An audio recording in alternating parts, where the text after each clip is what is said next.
Merci de vos prières, de votre soutien, de votre présence, de vos mots, de vos signes, de vos dessins, de vos regards, de vos baisers, de vos caresses, de vos accolades. Nous pensons à ces enfants qui meurent dans une indifférence absolue dans le monde. Nous pensons à ces doux vieillards qui s'endorment souvent seuls dans le froid de l'hôpital. De mon cœur jaillit ce cri. Intense est ma douleur, immense est votre amour. Merci. Merci était au départ un nom féminin signifiant prix, récompense. On parlait souvent d'une grande merci. Notre fille Sophie est pour nous une immense récompense, un don unique, un cadeau de bonté, d'amour et de beauté.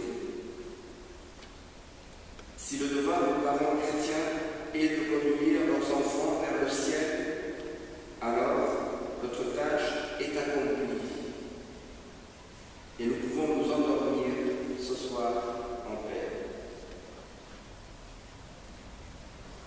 Avec le temps, je vous dirai Sophie, et vous me la raconterez aussi, et nous continuerons à chérir cet ange à qui j'ai donné, malgré mes pauvres limitations, tout l'amour dont j'étais capable. En la remerciant de tout cœur, je pense d'abord à mon épouse, et je vois sans cesse en elle la piété. Elle connaît ce que Sainte Marie a vécu au pied de la croix. Cette très rare et intime proximité entre elles doit donner à Béatrice la vision de son héroïsme. C'est là où son sel de la Vierge qui a vu l'odieux sacrifice de son Fils. Et comme aux noces de Cana, Marie va obtenir beaucoup de grâce pour ma femme auprès de son Fils. Son Fils lui prépare déjà un festin de reine. À ma mère, à mes beaux-parents, avec ma profonde gratitude, je leur dis de penser à Siméon, qui était juste et pieux. Il porta le petit enfant de Jésus dans ses bras où nous avait porté Sophie, en lui apprenant la piété des enfants de Dieu. Sophie est maintenant aussi, à l'image de Jésus, lumière pour éclairer les nations. À mes chers enfants chéris,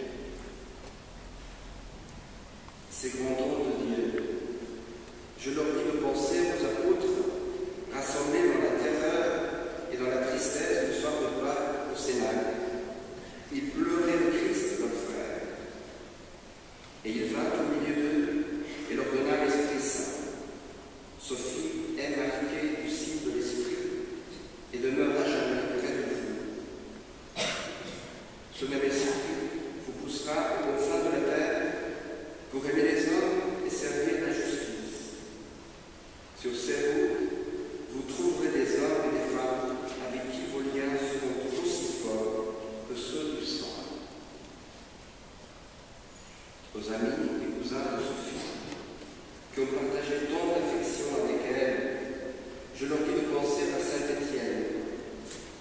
Imaginez la peine et la révolte des premiers disciples après l'arrestation scandaleuse et la lapidation inhumaine de leurs chers camarades.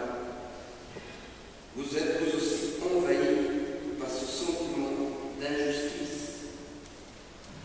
Vous aussi, vous êtes peut-être tentés de vous révolter face au mystère. Mais voyez